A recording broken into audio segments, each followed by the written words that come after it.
Mamon yaitu harta benda dan uang, bila menjadi tujuan utama dalam hidup akan menimbulkan perpecahan.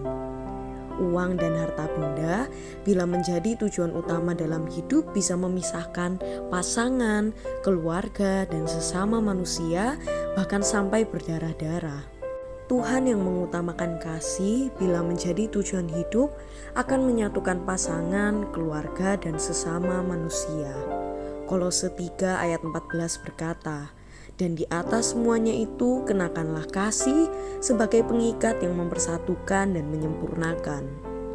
Kebenaran hidup hanya ada pada Tuhan yang harus kita jalani perintahnya, yaitu mengasihi Tuhan dan mengasihi sesama. Di luar Tuhan yang adalah kasih, ada perpecahan. Godaan hidup akan selalu ada karena kita hidup di dunia yang dipenuhi dosa.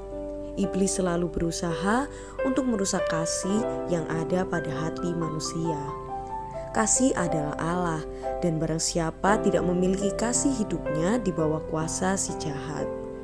1 Yohanes 4 ayat 7-8 berkata, "Saudara-saudaraku yang kekasih, marilah kita saling mengasihi, sebab kasih itu berasal dari Allah, dan setiap orang yang mengasihi lahir dari Allah dan mengenal Allah. Barang siapa tidak mengasihi, ia tidak mengenal Allah, sebab Allah adalah kasih." Tanda-tanda hidup dalam kebenaran Tuhan adalah adanya kasih. Kasih itu sabar, murah hati, tidak cemburu, tidak sombong, sopan, tidak mencari keuntungan diri sendiri, tidak pemarah, tidak menyimpan kesalahan orang, tidak bersukacita dalam ketidakadilan. 1 Korintus 13 ayat 4-6 berkata, "Kasih itu sabar, kasih itu murah hati, ia tidak cemburu, ia tidak memegahkan diri dan tidak sombong. Ia tidak melakukan yang tidak sopan dan tidak mencari keuntungan diri sendiri. Ia tidak pemarah dan tidak menyimpan kesalahan orang lain.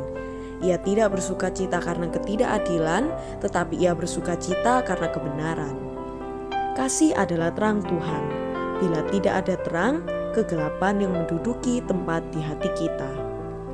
Berjaga-jaga dan selalu mengusahakan dan memelihara kasih adalah menjaga keselamatan yang berasal dari Tuhan. Tetap semangat, kasih adalah Allah, kasih adalah jalan keselamatan, kasih adalah kebenaran hidup.